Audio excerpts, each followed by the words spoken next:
to Batman Unmasked. Spoiler alert! We're about to talk all about Batman, the Telltale series, episode 1. You have to play that before you watch this, otherwise you ruin everything. And you want to see Laura Bailey, you don't get to see her yet. Play the game.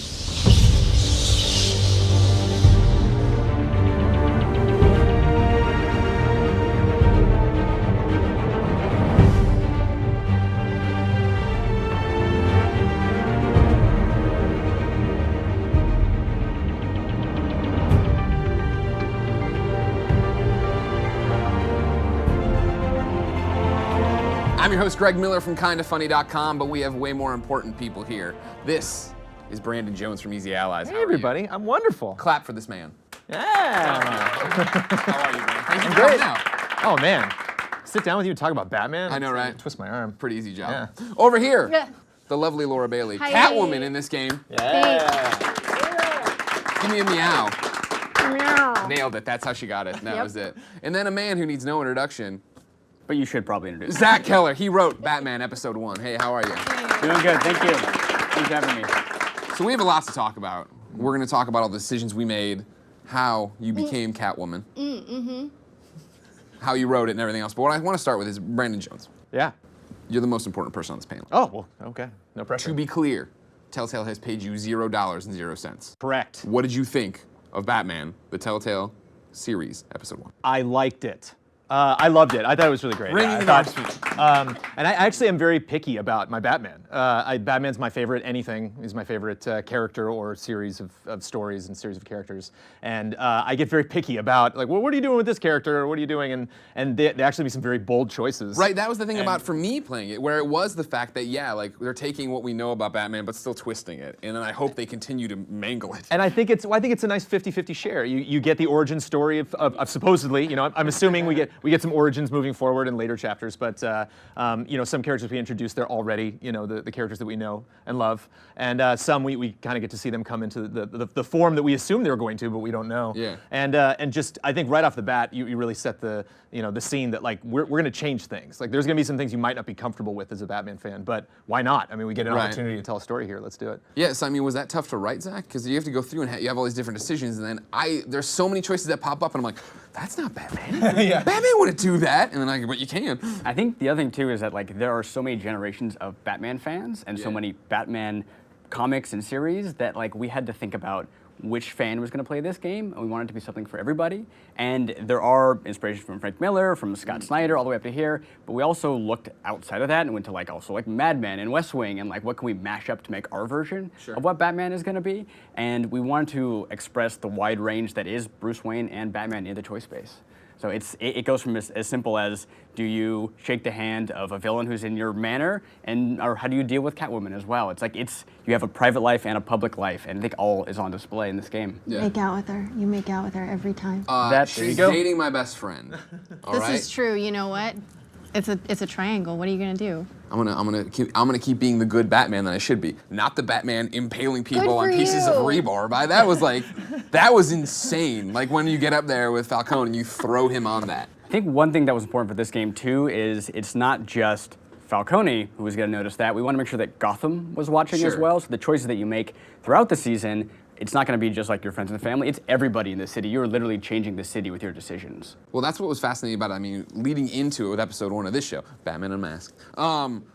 We talked about, the fact that Bruce's decisions, Batman's decisions, they'd shape how the city saw you. And you bring up, if you're going to shake Falcone's hand in the beginning, like that was such a moment of like, did you shake it? No. Well, I mean, it depends on the save file. I'm playing this multiple times, and I definitely have the But save in your where it's canon just, save, No, what did you save do? one, no. of Hell course no. not. Yeah, me neither. He puts it out, and I'm like, no. Not in no. my house. Get out Yeah, of my house. exactly. And that was the thing of like watching the party stop and all eyes go on you, let alone, get to the end and throw him down or chain him up and watch how Gotham's going to react to that. And that's one of the things too about writing these series is you have to be a mind reader to predict what the player is going to want to choose. Like for that situation is like, he is a host, for this big fundraiser. Should he shake the hand and kind of play that role so that he doesn't piss off Harvey? Or does he dismiss it and pull his hand back and piss Harvey off instead? Like, we make our choices based on how the people around you are going to feel about it, and that's what makes them powerful. Well, that was the internal debate for me with my save, right? Where it was like the fact that like, okay, F this guy, I'm Batman, I know he's bad, but then it is I'm Bruce Wayne playboy, like, you know what I mean? The movies and the comics have done such a great job of showing, like, Bruce Wayne has to be this buffoon, right? But to actually be put in that shoe. And almost the more he plays that up, like the more, like mistakes that he makes, the more you would look at him, even if someone, because this has happened a lot in stories where someone will actually tell a villain, I know he's Bruce Wayne, and the villain won't believe, like, there's no way. That guy. That guy's too stupid. It's just, he doesn't seem like a strong guy. He doesn't seem like somebody who would, have the inner strength, to do something like that. So it's kind of tricky. It's like, do I want to make Bruce a villain because, he could, potentially pull that off, or is that going to, is that going to bite me later on down the road? Yeah, we'll see. I don't know. Yeah, I know. You never know with you guys. What's kind of fun too is that like in the Batman legacy, it's like, does Bruce ever admit to anybody that he's Batman? And you're gonna be able to play that in some capacity. It's like, how much do you let that inner rage like boil to the surface, or do you keep it hidden from everybody else? Well, that was the toughest part. I mean, in the billiards room, right, where Falcone's talking to you and he's insulting your parents. Like, I'm taking it personally offensive. Yeah. And I'm like, no, get the hell out of here. You know what I mean? I started getting agitated playing. That's what Telltale does. Now here's the thing, Laura Bailey. Yeah, what? We're talking about us being Batman. Right. You're always Catwoman. I am. I don't get to be Batman. No. Never. Do you play it? I haven't played this one, but Travis has played it through like 5 times. Sure. So he's your husband and Harvey Dent. Also Harvey Dent, yes. Yeah, he's actually really annoyed with me for not having played it yet. Yeah, but you're busier than But him. it felt no. Yeah, you're like a real working actor, and he's like, oh, I stumbled into a VO booth. Sure, yeah, that's how it goes. Yeah. No, but I don't know, it feels like weird playing it sometimes. Sure. Yeah. So talk to me then about how you find your Catwoman, right? Because I have my save, I have my Batman, and that's who it is. But for you to actually play this character, and then I guess even with her, like the permutations of reacting to different. Yeah, that's one of the hardest things about doing a Telltale game, and one of the most fun things as well is creating a character that stands alone, but will react and change depending on the player's choices, and still it's a cohesive character regardless, So you don't want it to be floundering halfway through and going, where am I? Who am I? I don't know. What did Bruce do early? I don't know who I am. Yeah, it's fun. But is it tough? Because I feel like when you go in to record it, do you do like a playthrough where like if I was being good Batman, you'd get all these things, but if I was suddenly being aggressive Batman, no? You go back and forth, which is tough. Crazy. Yeah. Yeah, but it's a lot of fun because a lot of times we've been recording together, which is fun to go in with Troy and actually get to play through. I mean, like 20 pages of dialogue, which normally you don't get to do in a recording session. And we'll just like do entire scenes, and we'll know that this branch of dialogue comes off of that bit of dialogue. We both know to bring it back to this level and then build it back up and then bring it back to that level and build it back up. So it's nice to be able to act off of somebody as talented as Troy and who understands the way it works as much as he does as well. It's funny you mention this. I believe we have a clip of you guys in the VO booth doing your thing. What's a VO room? It'd be weird to have 3 people in a little booth. Do you really? Yeah. But that's we filmed that in like episode 3, so you can't show that. Now we can show it because I'm Greg Miller. Me first then? Let's do it. All right. Well, I am Catwoman, after all. Right? Right? I feel like I've never seen this side of Selina before in any property. There's so much in between the lines, and there's so much in the character interaction that finding her myself has been really cool. Lately, we've been getting to record with Troy or Travis, which is such a blessing. I like the how offended she is that he thinks she's owned. You can live and breathe, and you guys can maybe ad-lib a little bit together. If Troy does a little funny line, you get my chuckle at the beginning of the line. Do you need another one? There's those reactions that you don't get outside of an ensemble recording. Hey! They cut around all the dialogue. You didn't get to see any of the secret stuff. We don't want it to be ruined. Yeah, that's We don't smart. want to ruin the episode 2. I like it. Out soon. So what is that? I mean, you say in the video that you've never really seen a Selina like this. It's true. What does that mean to you? Well, I mean, you get to see this this aspect of her that hasn't been revealed in previous iterations. I mean, in ours, you don't really get the backstory from like her origin story. You don't know, Sure. Is she the dominatrix, Selina? Is she the orphan, Yeah. Selina? To me, she is just bored. She is so over everything and has found this thing that she's good at that happens to be illegal but gives her a thrill, and and how does she keep doing it? For you, Zach, when you're writing this character, is that what you're putting into it, or how Oh my gosh, I hope so. Am I doing something completely He's different like, than what totally you wrote with missed it? the mark. This is not where it was. She was 100% correct. That was very correct. No, that is very true. And like we think about Bruce and about Selena is like they both have a secret, and it's how much do they reveal to each other. And what's nice for our games is you get to put that on the wheel. You get to put that on a choice itself. And that's not normal for most of these Batman games in general. It's like there is one continuous path, and it's a risk for our players to make those choices, to say like, I want to tell you more about myself, and Selena will give back as well. And so like if you don't play it that way, you may get very little from Selena throughout the story, but if you decide to give more about Bruce and his backstory, she gives more of hers as well.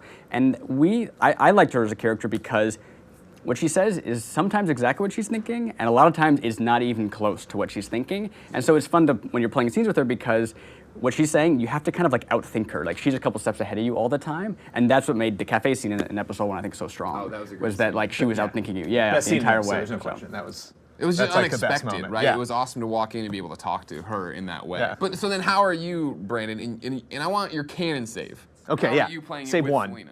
Save one. Well, I like being really upfront with her. I actually really enjoyed. You went silent on that stream at Comic-Con when you did the playthrough, and I think that actually fits. And actually, I think more than any other character I've played in a Telltale game, silence really fits Bruce and Batman, and to the point where I'm not necessarily like trolling characters in the game by selecting it. I'm like, no, I don't have a comment there, and so I actually do kind of like the stone cold silence. That was the thing. I mean, playing through Walking Dead season 1, I was like, why would Lee ever be? My Lee talks. This is what he does. He's nice and jovial. But it isn't. I think that one of the reasons why I like it and why it's so much fun to get into conversations in this world is like I think the two of them fighting on the rooftop is like whatever they fight. They'll recover from that in a week. They're good, but they might not recover from this conversation. This conversation might actually have more ramifications than any broken bone or dropping somebody off a building. Or something. And that's the thing too, where it's like again with the handshake moment of I'm role playing as Bruce Wayne in this game, right? Because I am Batman. I'm Greg Miller. Then I'm playing as Batman, but then on top of that, I'm playing this character of Bruce Wayne. So to be then into that cafe scene, to sit down and drop the guise of Bruce Wayne and be there and be Batman without the mask, that's cool and that's psychological. So different. Yeah. I wish we could do that all the time because that scene was really difficult to write. So silent, I should have just done that the entire way through. Right. It would have been really easy. It really could make you could just fly through the whole episode and be done.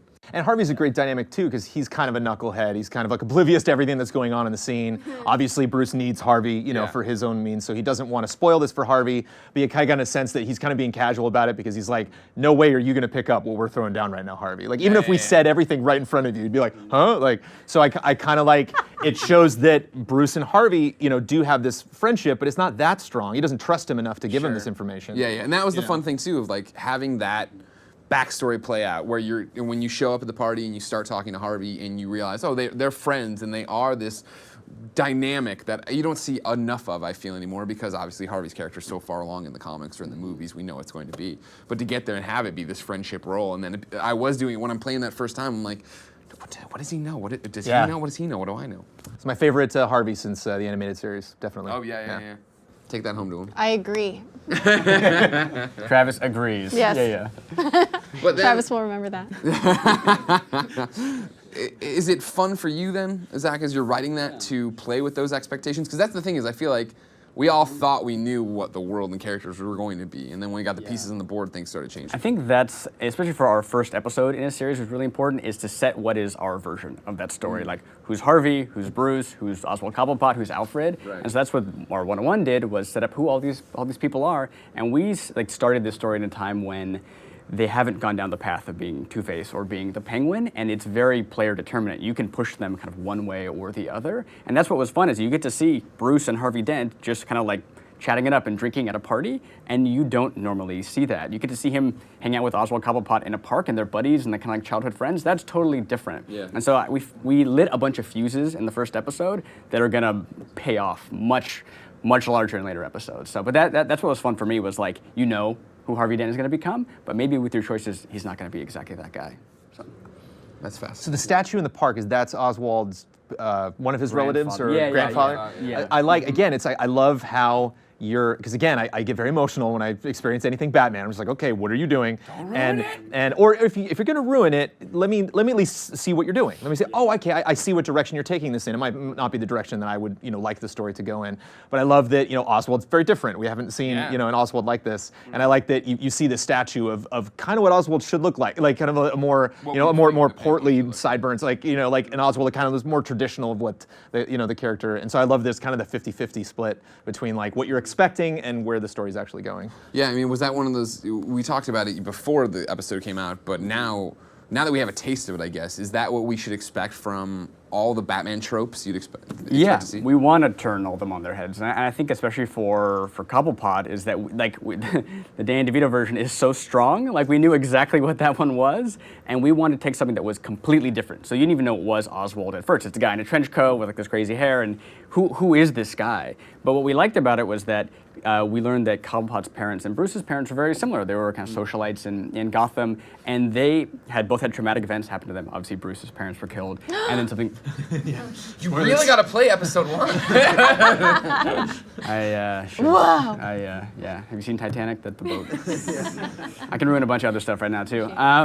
But then Cobblepot is very much like Bruce, where he had a tragedy in his past as well. Like his parents were locked up, one of them died, and they just went in two very different directions. Bruce was going to use this for good, and Cobblepot's using it for evil. That's a very simple version of that. Sure. But we liked that we were grounding both of their stories in Gotham City itself, and kind of where they came from and where they're heading. But again, it's up to you to choose how those characters play out.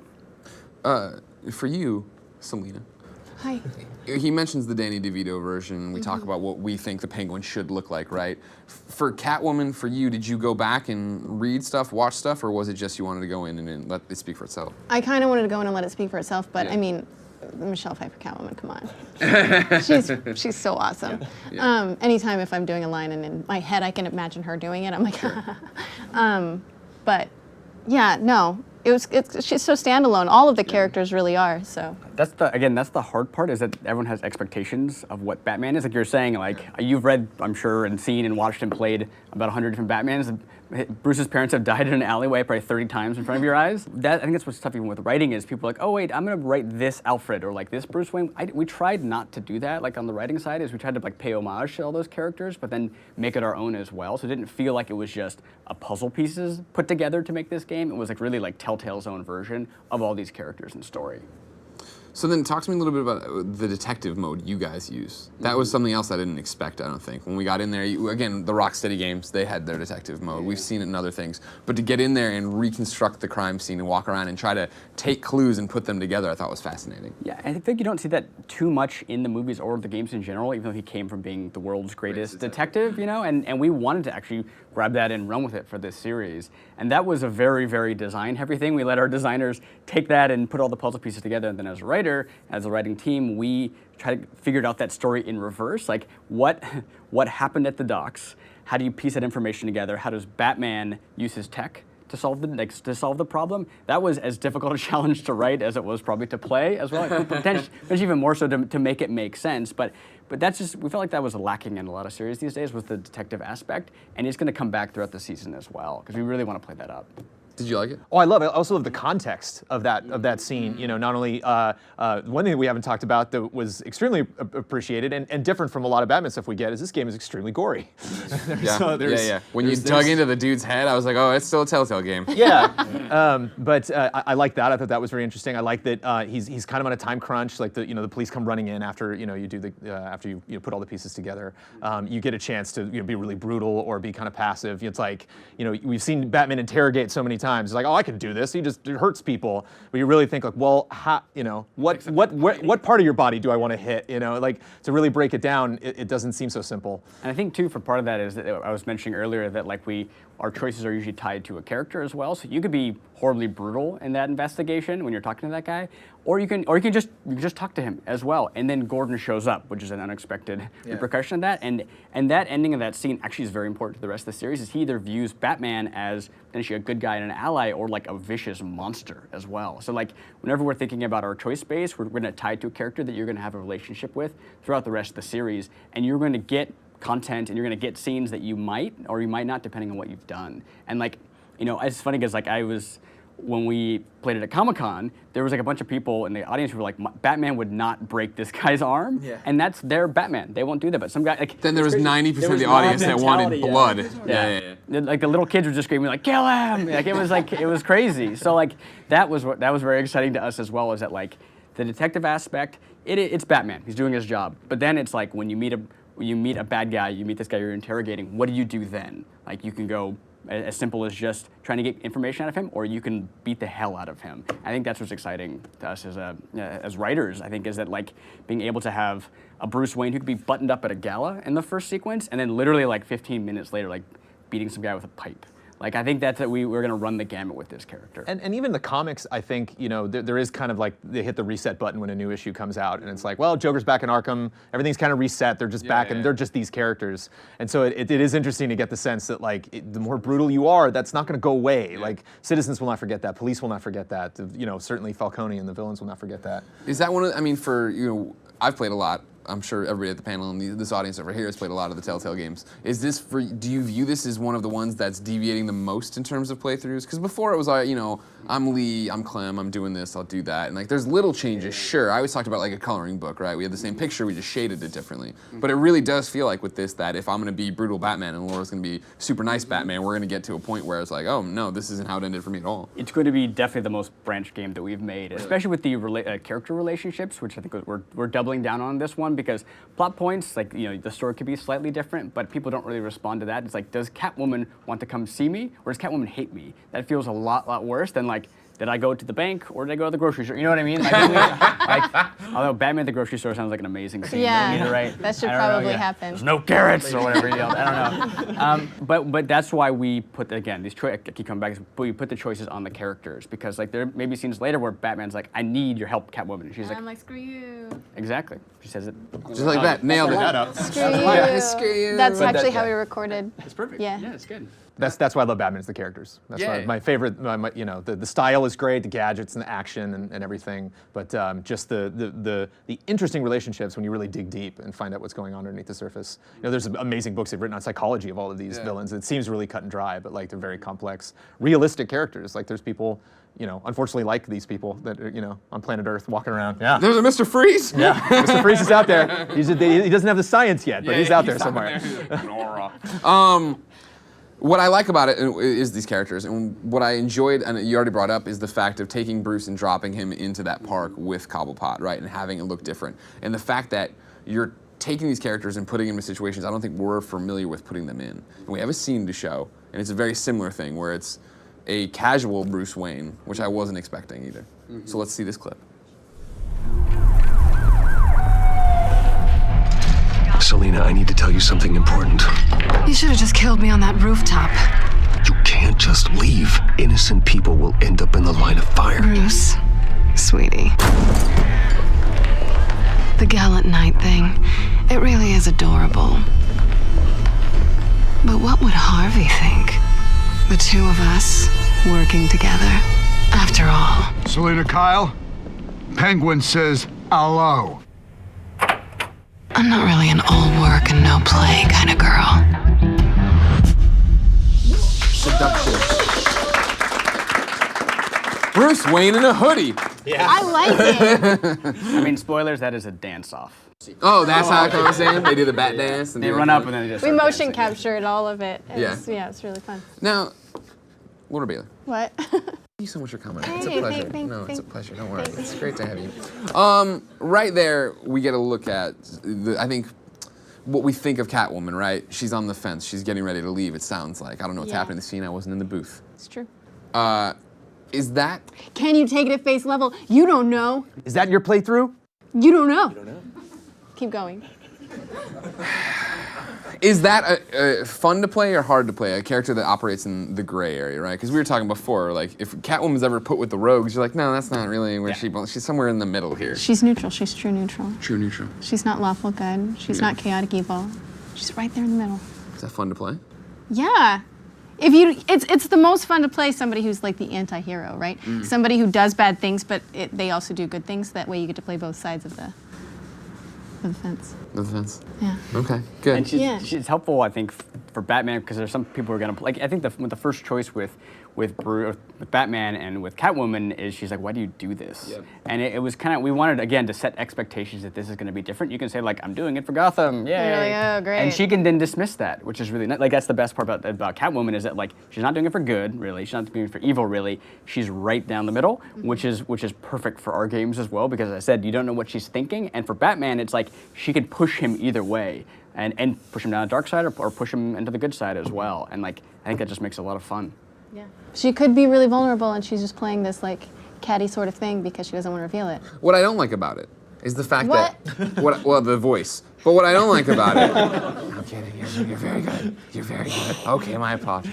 No, what I like about it is that you set the expectation now that nothing's sacred, right? Like when it initially comes up that the Wayne family might have been involved with Falcone, right? Like, no way, not even possible. Yeah. Are you kidding me? And then at the end it happens. You're like, oh, mother, God, what are you doing to the Wayne legacy, sir? You know what I mean? Yeah. So that's the whole thing of like, it seems like the traditional Catwoman so far. Okay, she's going to be in this gray area and do it neutral. Maybe she is playing with my emotions. Maybe she has her own head games. But like, I worry what that's going to play out like in episode 3, 4, 5, where we go with that character and what happens to her.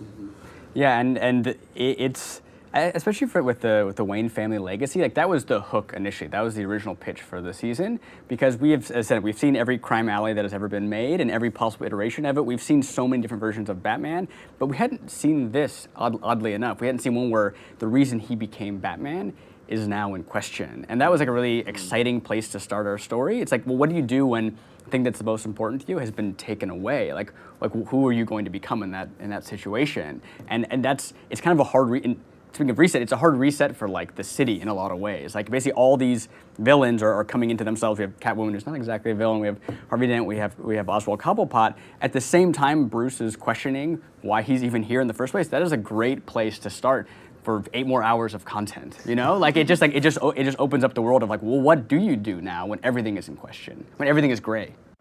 And you don't have the answer. They start to throw these accusations at you, and you're like, I don't know. I guess I just got to trust my parents on this one. Like, And so that I think was the most uncomfortable that I felt during part 1 is being like, I want to stand up for my parents, but I don't know. Yeah. I mean, like, you know, like that. I'm like reading a little bit into the writing. It's like they probably are crooked. I see what you're doing, Telltale, but like, you know, we'll see. I mean, I might have made a wrong choice. Yeah, I might have made too. them crooked by pressing B. Whoops. I was just looking for the option. They're just like, they're old and dead. Who cares? Does it really matter? I'm building this thing with. Yeah, it's just silence. Yeah, I made this house. We're gonna fix Arkham. Doesn't matter what's happening anymore. Brandon, what do you want as a Batman fan? So much pressure. I want them to be redeemed. I mean, that's terrible. It's like it was one of the last like sacred things that we've had to hold on to. You know, it's like all these terrible things happen. You know, Batgirl winds up in a wheelchair, but at least we have Thomas and Martha, and like they're going slipping through my fingers. There you go. So yeah, I want to try to fix that. I like save 1 is my Batman save. It's where I try to make, and I thought that was going to be super easy. I thought it was like, oh come on, I've been reading these for so long. Just throw a question at me, and like I was really struggling with like, well, I don't know because I'm not Batman right now. I'm Bruce, and everyone's looking at me. You know, and so.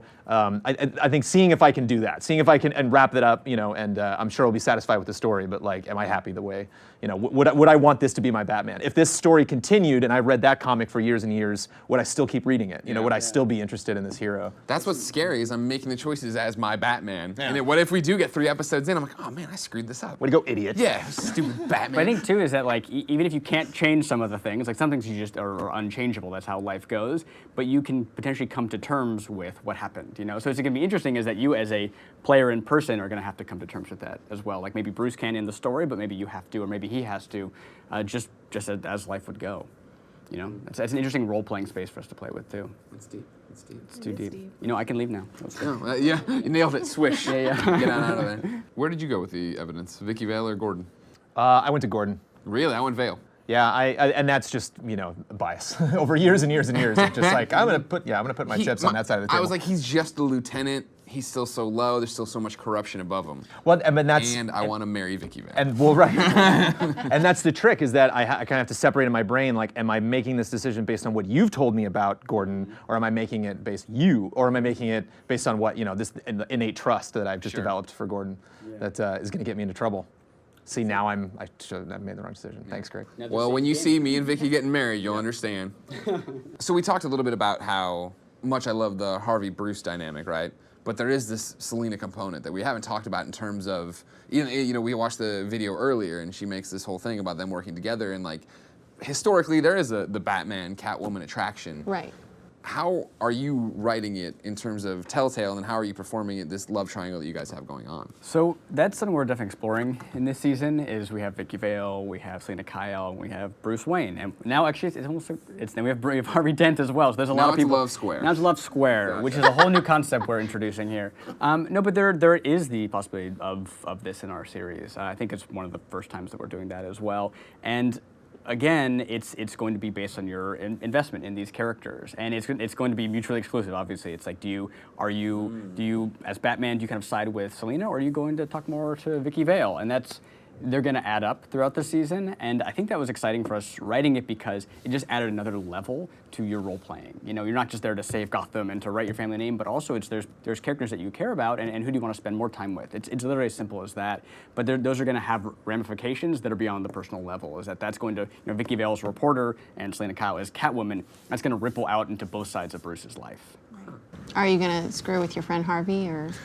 And that's the thing, is like when I walk up to the cafe scene and I see Selena with Harvey, I'm like, I don't believe this. She's just trying to milk him for money or something. I don't know what the hell's going on. But like, it's not confirmed in episode 1. Like, are you having fun playing with that? Because like even Selena's being different with Harvey, being more lovey-dovey, putting on an act, and then we get real Selena talking to Bruce. Everything she does is an act too, just like Batman. So many acts, I can't keep up with it all. I know, right? Yeah. I mean, obviously Bruce is so different than anything else she's come across that it's fun to get to be herself for herself. For that amount of time. Well, I mean, if we really want to make a love square, we got to open up the Bruce-Harvey relationship. Oh yeah, there's a bromance. No one's explored that. This is true. I mean, that love blossoms on the battlefield. I don't know. I mean, that could work out. I've known Travis and Troy a long time. They've explored it. I can assure you. Don't say that. I can assure you it's been explored once or twice.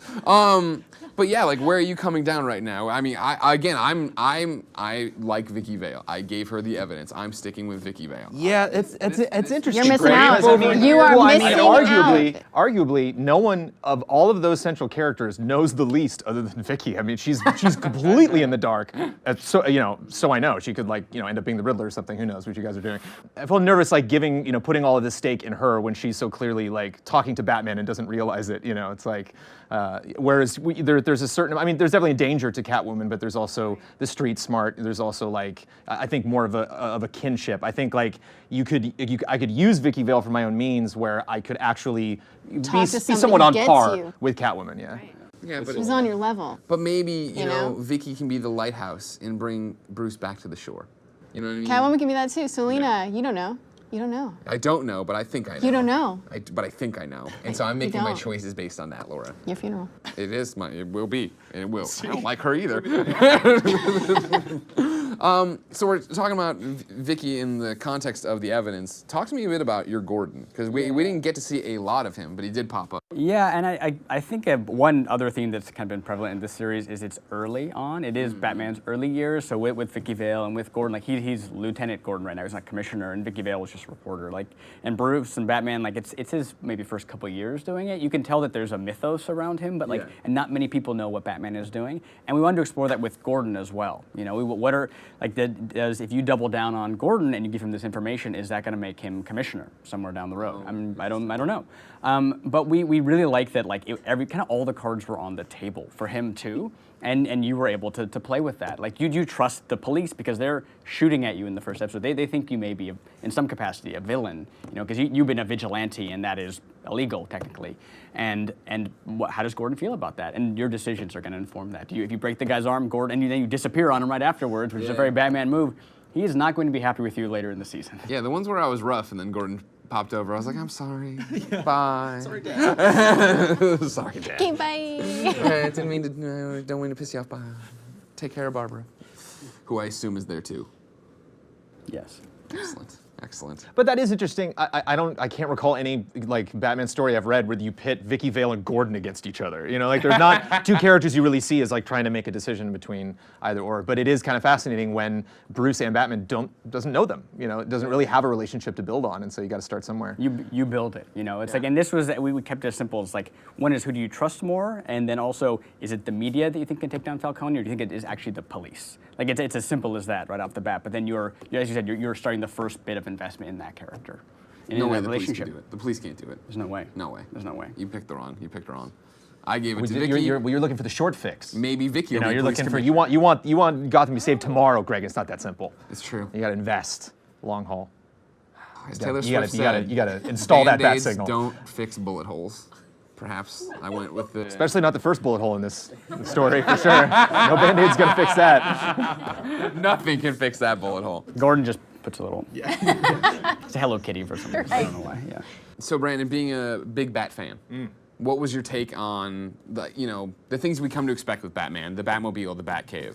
Love the Batmobile. I'm always a fan of a Batmobile that fits in a single lane of traffic. That's like a stick that I have. Like in every Batman movie, he's like, well, I'm just gonna escape the scene, and it's like there's no traffic. There's nobody on the sidewalk in any of the films when he's like driving around. It's too damn big. I like the camouflage and all the abilities. So I like the, you actually did a very good job introducing that at Comic-Con. You were like, that's how we do when it was like making the transformation. Yeah, I love that. And I was actually commenting earlier that, I love the Batcave. I love the style of the suit. I'm actually kind of averse to like a metallic Batman. I don't like tank Batman. But I think this is like kind of a happy medium where you see like kind of the necessity of the tools that he has and how those are like built into the suit. I'm a fan of the shorty ears. I like the tri-weave or whatever. I'm glad we're now in the robot voice Batman era. Yes. I'm glad that makes so much sense. I'm glad that like we've graduated to that. It's very smart. I hope we never go back. When we looked at all these scenes, especially the Batcave and the Batmobile and the Bat voice, which were like three iconic things of the series, we wanted to figure out like what makes sense for that. Okay, if he's gonna try and scare bad guys, he should like turn on a voice modulator that like makes him sound more demonic potentially.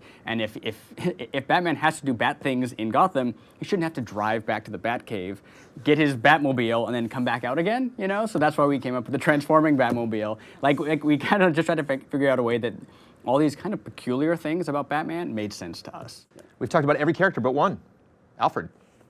Just pencil pushing geek who knew that he knew about this whole relationship with the Falcones. Or supposedly, yeah, he knew something. I mean, he definitely knew, and that's understandable. As a fan, I can appreciate that there's some stuff that Alfred, it's like Harry Potter syndrome. It's like, I'm not gonna tell you everything. Yeah. But I felt was surprisingly kind of subdued. Like I mean, as like a uber Batman fan, I'm picking up all sorts of crazy nuances, and I have all sorts of questions about their relationship. But like, Selena, very shocking. Like having Harvey in there, obviously, having them meet, and discover each other, and like obviously seeing like where Harvey's gonna go. There's like the tenuous situation with Oswald because they know each other, and he's just kind of functioning with Alfred right now. Yeah. Like there's a little bit of turmoil there, but they haven't really blown up, and that just seems like a fuse just waiting to go. Yeah.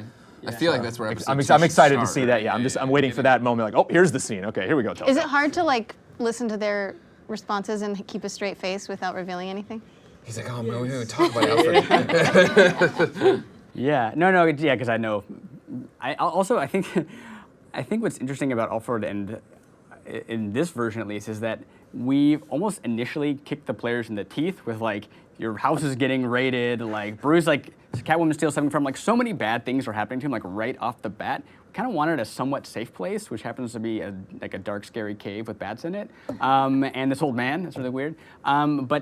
But we wanted Alfred to be obviously the father figure that he is, in lieu of his parents being there. So when you come to the scene when it's Bruce and it's Alfred in the Batcave, we want him to just be like, he is there to support you no matter what. If he's trying, obviously he gives some of your themes. He's trying to like make you a better man throughout the story, but at the same time, it's like it does feel like a father-son relationship. You can rebel against him, or you can agree with him. But we were playing it somewhat safe initially because we were going to reveal at the end of the first episode that he may have known more than he's ever told you about your parents. In fact, he actually does lie to you in the first episode, saying your parents were never friends with Falcone, and then you learned that they were. So that's a big part of the rest of the 8 hours that you'll have to play. He's a jerk. Yeah, everybody's a jerk. It's a city full of jerks. Aw, man. With all different kind of jerks. Selena's really nice. She's a neutral She jerk. doesn't seem like it. She's so nice. Doesn't seem like it. Seems like she's using everybody. Just putting that out there. Hardest choice in the game. Hardest choice in the game, as I said before, was speaking on behalf of my parents without knowing that they, without with really having that little like the devil on one shoulder being like, you know they're bad, you know it. I'm like, no.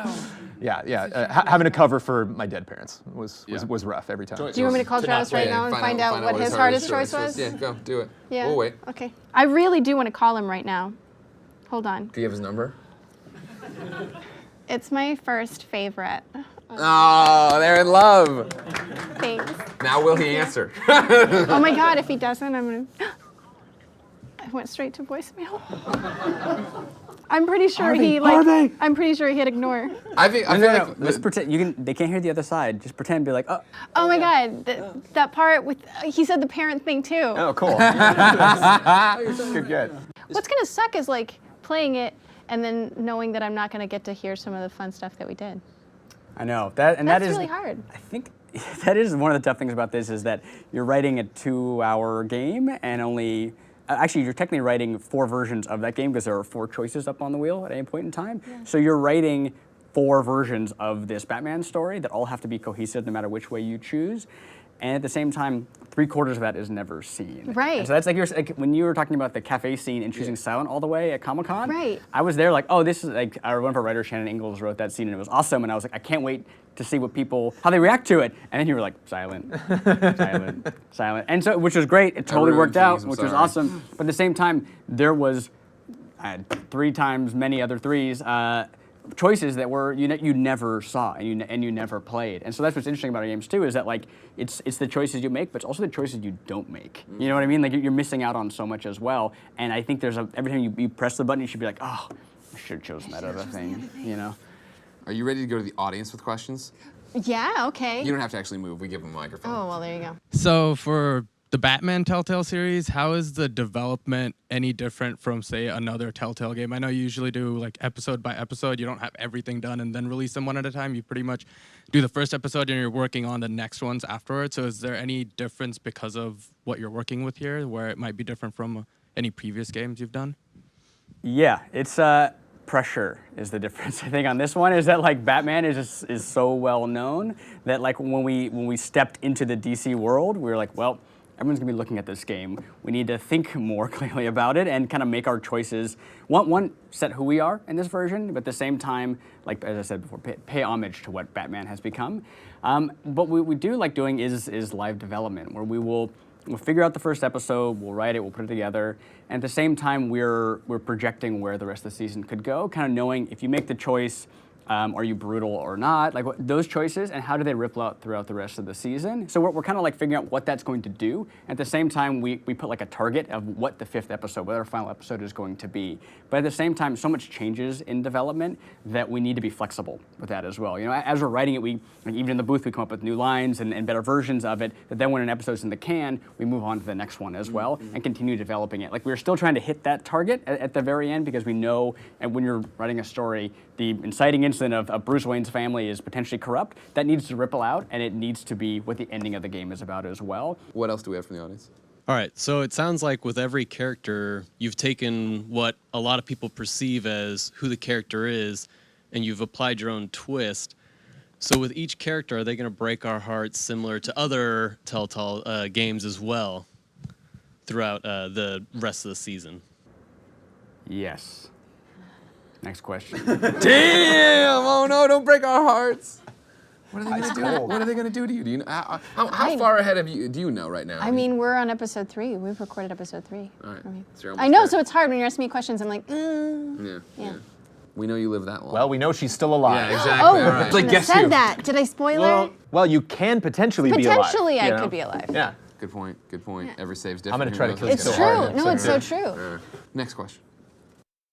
For the two of you just playing the game, what is the twist you're hoping for in somewhere in the rest of the series? Well, this is terrible because I'm way into advertising and trailers and such. we know we're gonna get the second episode that's gonna build the characters, and like you know, something horrible's gonna happen with Harvey. I wonder what, and you know, something like maybe like they'll save Penguin, you know, for part 3. But you know, you're gonna get that Telltale trailer for part 3 or part 4. It's gonna have a little laughter right at the end. But I really like that, and I really respect that. It's you know, it's like when they make an X-Men movie, they got to get Wolverine in there right away, you know. And I bet it was like really tempting. It's like, let's just get Joker in there. Come on, just right away, you know, because everybody loves Joker. I love that he's not there. I love that we don't get this rogues gallery right away. You don't throw all of these characters at us. And so yeah, those are the big twists that I'm just kind of like, you know, looking at 1, 2, 3, 4, 5, being like, when are they going to parse out these? It's got to be the last characters. episode, right? To tease, like, I assume a season 2. I assume this thing's. I don't know. Is this performing Telltale? Is this a game that's selling that you might make another one? We're gonna get thumbs up that it's. Because as a Batman fan, if you try to float Joker as like a smaller character, I really respect that. It's cool. Again, it's doing something that people haven't done. You know, maybe having him there, that like they bump into, you know, the pre-Joker and don't realize it. Don't you know? As a person experiencing the story for the first time, you don't really think anything of that character. But you know, longtime fans are like. Yeah, that's going to become something interesting. Yeah, that's the thing with when you talk about like twists. Like I don't know. Like I'm so into seeing what Telltale does with it on their own in terms of it. I mean, they've already started turning things ahead. I think it'll be awesome if Harvey never becomes Two-Face. You know what I mean? Or if it is one of those things where my decisions can keep that from happening in this season, that'd be awesome to see how that plays out. I think the ultimate way to screw with a Batman fan is to turn Batman into a separate character, like have him become Deathstroke or something crazy, or like have another character become a differn villain. You know, like and I've seen a lot of like parallel universes in the DC universe do that, where like other people become the Joker or you know other characters. That'd be fun. That's good. You have a good answer. Yeah, it's a tough question to ask because like they're still writing it. So you're just like he's like oh, I'm like stop talking, please. Taking notes over here.